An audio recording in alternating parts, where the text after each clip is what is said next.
Inilah sepenggal kisah saat-saat kematian Utsman bin Affan. Semoga yang subscribe masuk surga. Selamat datang di channel saya. Pada video kali ini, saya akan berbagi kisah tentang detik-detik kematian Utsman bin Affan, khalifah ketiga yang terkenal dengan julukan Dzun Nurain.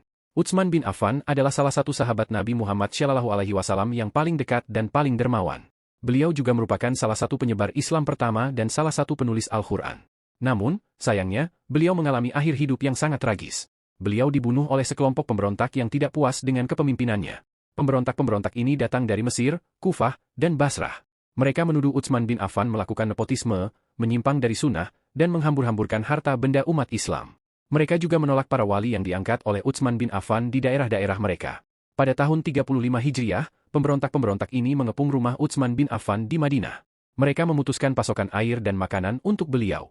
Mereka juga mengancam akan membunuh beliau jika tidak turun dari jabatan khalifah. Utsman bin Affan menolak untuk melawan atau melarikan diri. Beliau bersabar dan bertawakal kepada Allah Subhanahu wa Ta'ala. Beliau juga mendapatkan dukungan dan perlindungan dari para sahabat Nabi yang lain, seperti Ali bin Abi Thalib, Talhah, Zubair, dan Sa'id bin Abi Waqqas. Pada hari Jumat, 12 Zulhijjah, pemberontak-pemberontak ini berhasil menerobos masuk ke rumah Utsman bin Affan. Mereka menemukan beliau sedang membaca Al-Quran di depan mushaf yang ditulis oleh beliau sendiri. Utsman bin Affan tidak menghiraukan mereka dan tetap fokus pada bacaannya. Salah seorang pemberontak kemudian memukul kepala beliau dengan batu hingga terjatuh. Lalu, seorang pemberontak lainnya menikam perut beliau dengan pedang hingga wafat.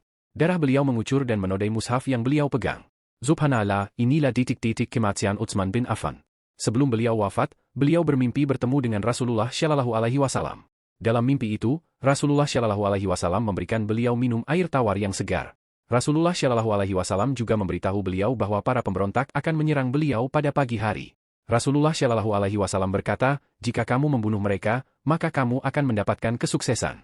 Tapi jika kamu membiarkan mereka, maka kamu akan berbuka puasa bersama kami. Utsman bin Affan memilih untuk tidak membunuh mereka dan bersabar menanti ajalnya.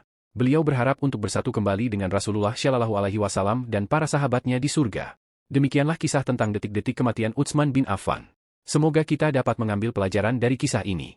Semoga bermanfaat.